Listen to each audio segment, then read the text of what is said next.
কি রে শ্রুতি, তোর বয়ফ্রেন্ড কখন আসবে? আজ তো তোর বার্থডে, আজকেও লেট করে আসবে নাকি? কি করে বলি বলতো, ওই হোদলটাতে কখন আসবে, কখন থেকে ওয়েট করে আছি, ভগবান জানে কখন আসবে। শ্রুতি, হ্যাপি বার্থডে। এ নাও, এটা তোমার জন্য। এ কি শ্রুতি, তোর বয়ফ্রেন্ড এত ভিখারি? শেষমেশ তোর জন্মদিনে 10 টাকা দামে একটা চকলেট আনলো, আর এটার জন্য তুই এতক্ষণ ওয়েট করছিলি সেখানে? আরে এটা 10 টাকা দাম তো কি হয়েছে, ও তো এটা খেতে ভালোবাসে, তাই ওর জন্য আমি এটা আনলাম। এই শোনো, ভালোবাসাটা কি হয়েছে? আরে আজকে আমার বার্থডে, কোথায় একটু এক্সপেন্সিভ গিফট আনবে, তা নেই 10 টাকার চকলেট নিয়ে এসছো। বার্থডে দিন 10 টাকার চকলেট কে খায়? ছি, কি ভিখারি তুমি। শ্রুতি, তুই এই 10 টাকার গিফটের জন্য আমাকে এত দূর নিয়ে এলি? আমি তো ভাবলাম তোর বয়ফ্রেন্ড তোকে কোনো একটা ভালো গিফট দেবে। আমার আগেই বোঝা উচিত ছিল কি তোর বয়ফ্রেন্ড ভিখারি, সেই জন্য তো তোকে আর আমাকে এই রাস্তায় ওয়েট করতে বলেছে।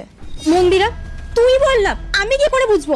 আমি তো ভেবেছিলাম অন্যান্য টাইমে এগুলো নিয়ে আসে, ছোটখাটো চকলেট কেয়ার করে ভালোবাসে তাই নিয়ে আসে, কিন্তু আমি তো ভাবতেই পারিনি আমার একটা স্পেশাল দিনে ওই 10 টাকার চকলেট নিয়ে আসবে। আরে আমি তো ভেবেছিলাম কোথাও একটা এক্সপেন্সিভ ওয়াচ নিয়ে আসবে, ড্রেস নিয়ে আসবে, তা না, এই ভিখারির মতন চকলেট নিয়ে এসছে। তোর আগেই বোঝা উচিত ছিল কি ও এর থেকে বেশি দামি গিফট তোকে কিছুই দিতে পারবে না। শ্রুতি, তুমি তো আমায় ভালোবাসো, আর আমিও তোমাকে ভালোবাসি, আর তোমার জন্য আমি ভালোবাসে গিফটটা এনেছি, আর তুমি আমাকে এরকম করে বলছো? আরে এটা 10 টাকা দাম হোক কি 5 টাকা, আমি তোমার জন্য এটা ভালোবেসে এনেছি, এটাই অনেক না?